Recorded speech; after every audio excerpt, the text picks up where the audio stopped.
Bonsoir à tous dans l'actualité alsacienne de ce mercredi 18 décembre. Il attire plus d'1,5 million de visiteurs chaque année. C'est le marché de Noël de Mulhouse. À 6 jours des festivités, nous vous proposons de découvrir ses allées. Nous partirons aussi ce soir à la rencontre de Céline Audebeau. Cette PDG alsacienne raconte son combat pour changer de sexe dans son nouveau livre. Et puis pièces de monnaie, balles de mousquet ou pointerolles du XVe siècle. Ces objets historiques ont été remis ce matin à la Direction régionale des affaires culturelles par les douaniers. Mais pour commencer, chaque année, il est décerné par le Parlement européen à des individus ou des organismes qui luttent pour la défense des droits de l'homme et des libertés fondamentales. C'est le prix Zakharov. La cérémonie de remise a eu lieu ce midi à Strasbourg et le prix, cette année, est décerné à Ilham Tohti, un intellectuel ouïghour emprisonné en Chine depuis 2014. Cet ancien professeur d'économie dénonçait l'exclusion de la communauté des Ouïghours ainsi que le mauvais traitement de ses membres. Condamnée à perpétuité, c'est donc sa fille qui est venue aujourd'hui récupérer le prix. Elle a fait appel à la communauté internationale pour demander la libération de son père. Lutter contre les fraudes, c'est le rôle des services des douanes. Cigarettes, alcool, ces trafics sont bien connus des douaniers, mais il en existe d'autres, celles des biens culturels par exemple. Issus de fouilles archéologiques illégales, ils sont souvent revendus sur Internet. Ce matin, au Palais du Rhin de Strasbourg, certains des objets saisis par les douaniers ont été remis à la Direction régionale des affaires culturelles du Grand Est. Reportage Adrien Laby et Louis Sobad.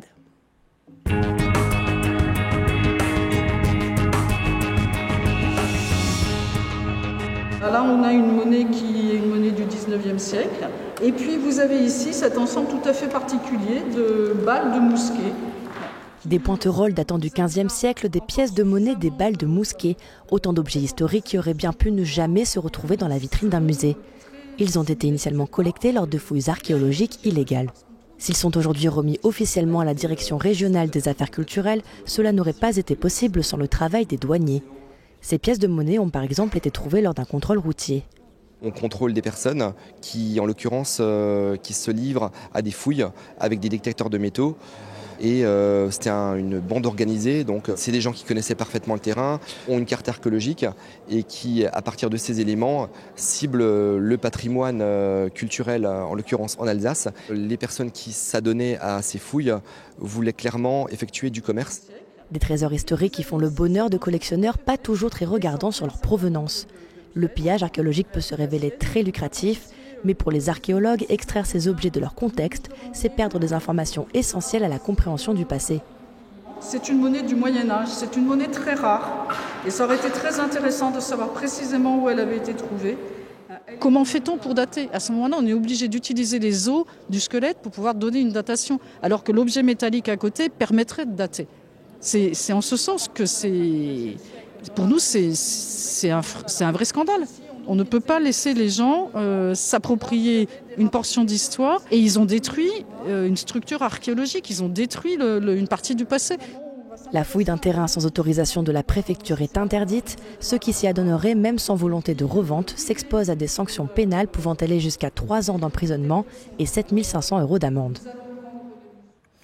Partons maintenant à la rencontre de Céline Audebeau, cette PDG d'une usine de plus de 400 personnes au Vietnam, d'origine alsacienne, était de passage à la Maison de l'Alsace à Paris. Elle y présentait son livre « Du masculin au féminin, mon parcours singulier ». Car en une vie, Céline est née 2 fois, en 1964 d'abord, puis en 2017, alors qu'elle achève sa transformation d'homme à femme. Nora Boirigois l'a rencontrée.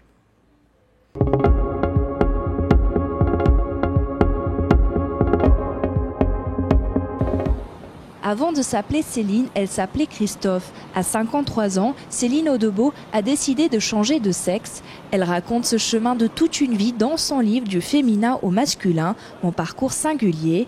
Suite à un problème de thyroïde où elle a failli mourir, elle saisit cette seconde naissance pour sauter le pas. Elle se fait opérer 10 ans après, en 2017, à Bangkok. J'ai étudié à fond tout le système, comment fonctionne le système hormonal, la prise de médicaments, enfin, je connaissais vraiment tout. Et je voulais échapper au système français qui imposait 2 ans de psychiatrie. Et puis, bon, je me considérais pas du tout comme malade. Et pour moi, c'était inacceptable qu'un médecin me dise si oui ou non je pouvais accéder à une transition que je souhaitais.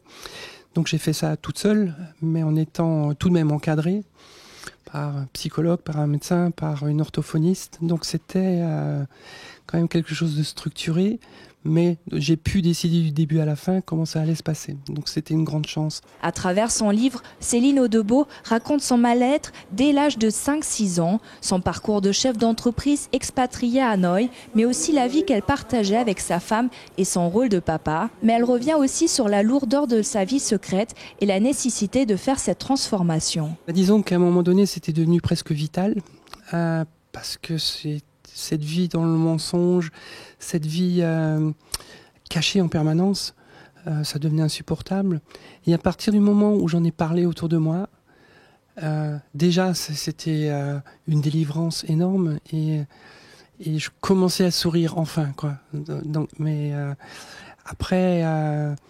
après, c'était vraiment le bonheur absolu, mais je ne pensais pas que ça puisse se passer si bien. Je m'étais vraiment préparé à devoir me battre, à devoir faire face à beaucoup de critiques, mais non, rien. Céline Audbeau souhaite à travers son récit donner davantage de visibilité aux personnes transgenres et donner une image positive de la transidentité. Elle en est le parfait exemple en tant que femme épanouie et acceptée par ses proches et PDG accomplie d'une usine de 420 salariés au Vietnam. RGDS, partenaire des Alsaciens qui s'engagent. Et un mot de sport, en basket, c'est la grosse déception pour la SIG hier soir en Ligue des Champions. Après 2 belles victoires à l'extérieur, les Strasbourgeois ont sombré au Rhenus face à Toruń. Pourtant dernier de la poule, dès le début du match, les Polonais prennent le large, profitant des nombreuses maladresses strasbourgeoises. Toruń mène déjà 28-12 à la fin du premier quart, puis 52-32 à la mi-temps. Au retour des vestiaires, la SIG n'y arrive toujours pas, au contraire de ses adversaires en pleine bourre. Les Alsaciens s'inclinent lourdement, 97-75. Et en plus de la défaite, autre mauvaise nouvelle pour l'équipe strasbourgeoise, la sortie sur blessure de son meneur, Scotty Reynolds, touché à la cuisse et certainement absent jusqu'à la trêve. Malgré la défaite, la SIG conserve la 4e place de la poule. Néanmoins, l'équipe devra signer de grosses performances à l'extérieur pour assurer sa présence en 8e de finale. Ça commencera à Manresa, le leader de la poule, le 8 janvier prochain. Avant ça, la SIG a encore 3 matchs de championnat à disputer. Le premier face à Chalon-Reims, ce vendredi au Rhenus, coup d'envoi à 20h.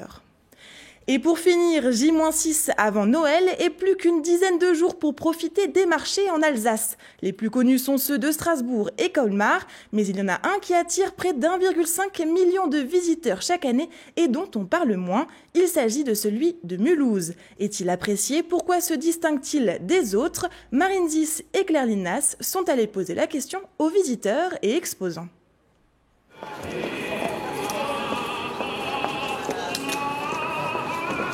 Certains y font leurs emplettes, d'autres profitent pour découvrir la ville sous un autre angle ou encore déguster vin chaud et autres sucreries. Peu importe l'objectif, ils sont tous venus à Mulhouse pour une raison particulière.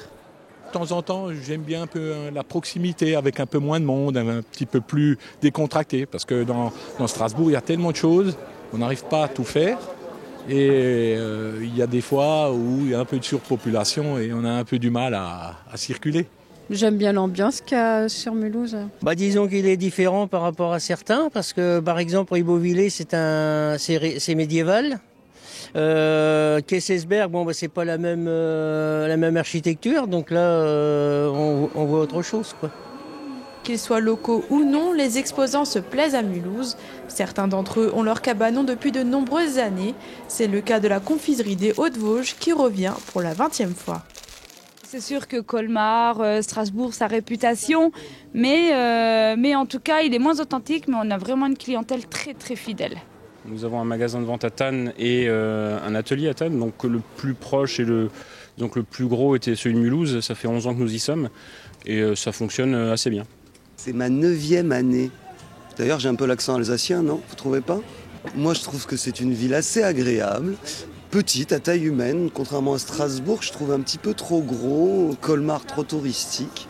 Et ici, on nous a accepté dès la première année, avec beaucoup de locaux qui ont aimé nos produits. Alors on est restés, et comme les Alsaciens sont fidèles, on se cale, et nous aussi, nous restons fidèles. La plupart des exposants ont le sourire, contrairement à ce que l'on pourrait penser, les grèves n'ont pas eu beaucoup d'impact sur la fréquentation. Ça, c'est quelque chose qui m'a étonnée aussi. Malgré les grèves, on a beaucoup de monde, on a beaucoup de touristes. Donc, on a pas mal d'Espagnols. Donc, on a du monde malgré tout. Le monde est toujours présent, ça marche. L'ambiance est là, et le beau temps aussi. Donc, on n'a pas eu trop de surprises par rapport à l'année dernière et tout est bien, vraiment très bien. Cette année, le marché de Noël de Mulhouse joue les prolongations. Les visiteurs pourront profiter des festivités jusqu'au 29 décembre. Et on termine ce journal avec l'image du jour. Elle est signée Olivier Anne. Noël n'est pas encore passé, mais certains pensent déjà à l'épiphanie. C'est le cas de ce boulanger d'Alsace du Nord qui a décidé de rendre hommage à la production française et à ses concitoyens. Alors que 95% des fèves sont importées d'Asie, le 6 janvier prochain, celles de la boulangerie Wendling-Welten seront fabriquées en France. De plus, elles sont dédiées aux sapeurs-pompiers d'Ingwiller. Donc si vous faites partie des 85% de Français qui fêtent l'épiphanie, vous savez où acheter l'une des 30 millions de galettes vendues chaque année, surtout si vous êtes fabophile, traduisez collectionneur de fèves.